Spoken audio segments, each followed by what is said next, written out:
Hello, I'm Regina McCann-Hess, President of Forge Wealth Management, and welcome to our Women in Wealth series.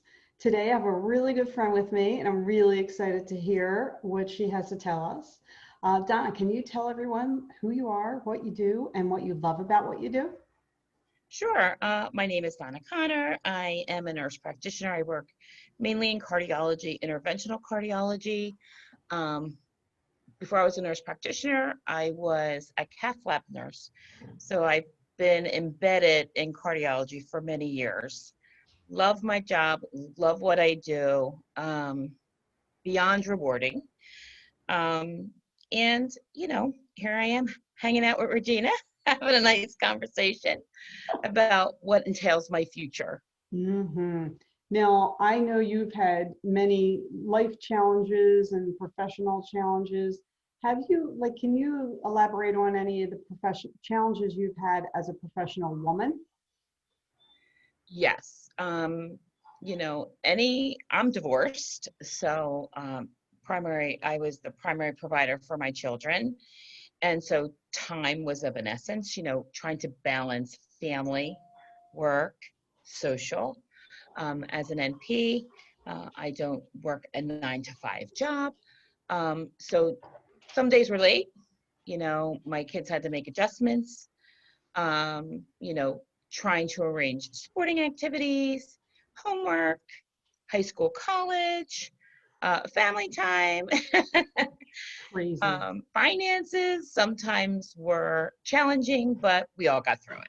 Okay, so Donna, I know you have a lot of grit. You were raising your girls and working full-time and going to school full-time. So I think that elevates you way above most people that I know, and the fact that, you are a true hard worker.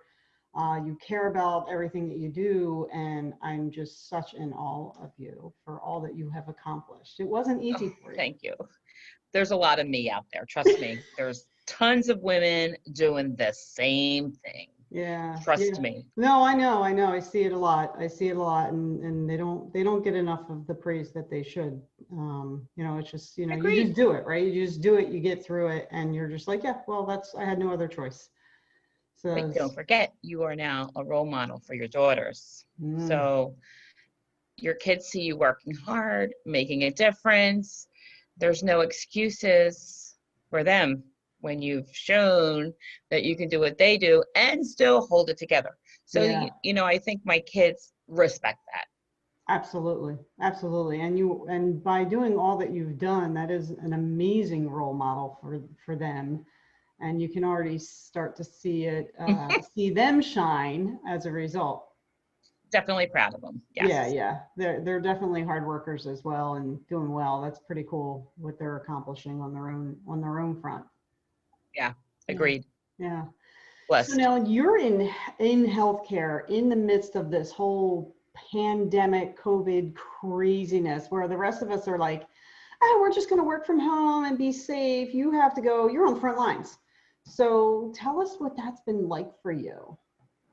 So when COVID hit, we stopped doing all outpatient procedures, right? Anything that was scheduled outpatient, just not in cardiology, gastroenterology, all biopsies, everything came to a halt. Most hospital administrators rallied the team, anybody that could be a provider. They moved us into the hospitalist, at least for me, I moved into the hospitalist program. So basically they utilized me to help care for anybody in the hospital, whether it be COVID, cardiac patients, whatever, which was nice because fortunately for me, I never got furloughed. But I do know that there were some staff that ended up getting furloughed because they just couldn't support, they were purely outpatient. But, I did work with the COVID patients for many weeks, because my job in the cath lab, the lab was basically closed unless we had emergencies. So, and we needed more providers. And at one point we had a lot of COVID patients and we needed everybody on board. Definitely. Wow. But since then, that's kind of weighed down, and we're back to doing outpatient procedures. So I'm kind of back into my previous position. Yeah, the role you love. Yes. I gotta imagine a lot of people don't even realize that healthcare workers were furloughed or laid off during this whole time, because everyone's thinking, oh my gosh, the hospitals are full of all these patients and these, all these healthcare workers must be working so many hours. But that really wasn't the case, because they weren't allowed to have any other activities going on in the hospitals. They had to save all the beds for COVID. Right. That had to be very draining for the hospital, the staff, and the morale, not to be able to do what they normally do. So fortunately, where I work, we try to utilize, they really did a good job, and they disseminated the staff in other departments. Mm-hmm. So you may not have been working in the cath lab. You may have helped the linen department because, all of a sudden, we have an increase in census, or you may have done other things like work as a nursing assistant or help the lab, so they really did try to keep the majority of our employees, Cool. But I do know that there were some hospitals, that the first thing they did was furlough outpatient procedures, Yeah. all their staff. So I can only speak to ours. I just know about it, Yeah. having read, in all the journals and, news, social media about the furloughs. We were kind of spared. Our That's CEO great. did a really good job. That's great. I know the hospitals local to me, there were furloughs. Yeah. They were pretty quick and pretty dramatic, and it was tough to see all those people, furloughed. Thankfully everything's opened back up, and the activity is happening again in the hospitals for those procedures. Are you guys fully open for all the different types of outpatient procedures now, or are you still restricted? I think we are still restricted to the number of procedures we can do in a day. I can only speak to our department. I don't know what's going on in the other departments. Yeah. But I do see our census is climbing and our COVID numbers are way down. Okay. So Well, I can see we're kind of getting back to business. good. Yeah. That's awesome. And then so the team that you're part of, with, having to get past the hurdles of COVID and also take care of people's primary needs, what they have issues for, do they have to pivot going forward, or even now because of COVID, even if the client's not a COVID patient? How do they have to, how do they have to do things differently because of COVID? So before you come into the hospital for a procedure, every patient has to be COVID tested 48 hours before they arrive. Okay. They go and they get tested, and then they have to quarantine for the next 48 hours so they come in. We are still not allowing visitors Okay. unless it's an extreme situation. Like if someone is passing or actively dying, we do allow, but the ICU was pretty closed for a long time.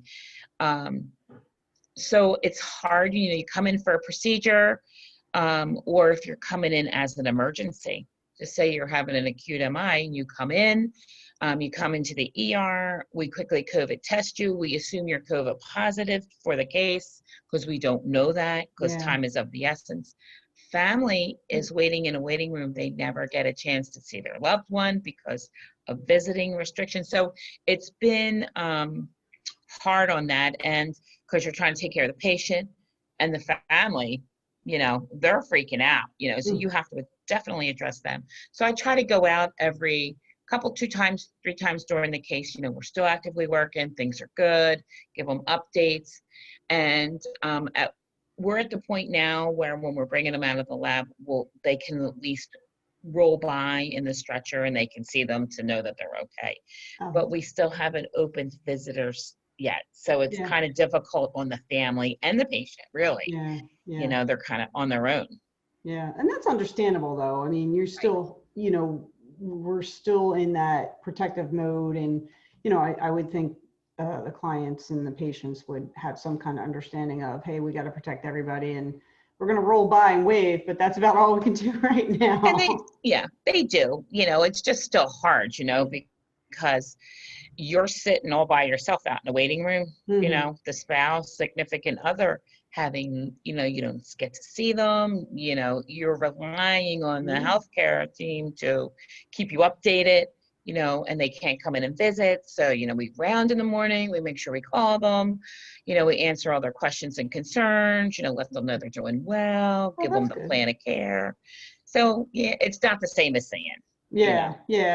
But you know what? I think it sounds like you're addressing the main need, because, if I had a loved one in the hospital, I would just be so worried. Are they okay? Are they okay? Are they, like, no matter what, I was just like, oh my gosh, what's going on?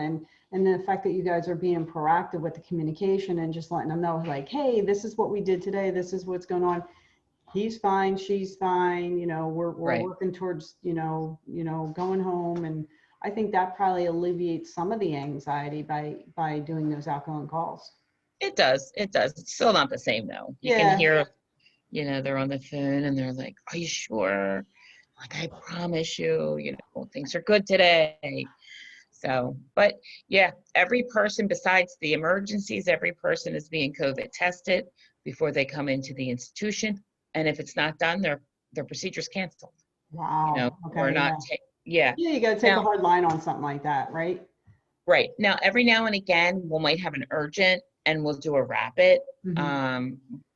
But a scheduled outpatient, we expect them to go to be COVID tested 48 hours before their procedure. Okay. All right. That's pretty awesome. That's a great way to, make sure that they can get the care they need while also protecting anybody else in the hospital. Yes. Now, are you finding, I say this because I myself, even though we're past hopefully the height, although we're looking at a second wave, I certainly don't want to have to go and get testing done and stuff like that if I don't really have to do that right now for, I don't want to take any risk, but I also want to make sure that those facilities are open for people who really need them. But during the height of the pandemic, I got to imagine there were people who kind of ignored signs that they shouldn't have ignored, and maybe have, are now coming to you and getting things done that should have been done a while ago. Are you seeing that? A lot of collateral damage from COVID, we're seeing.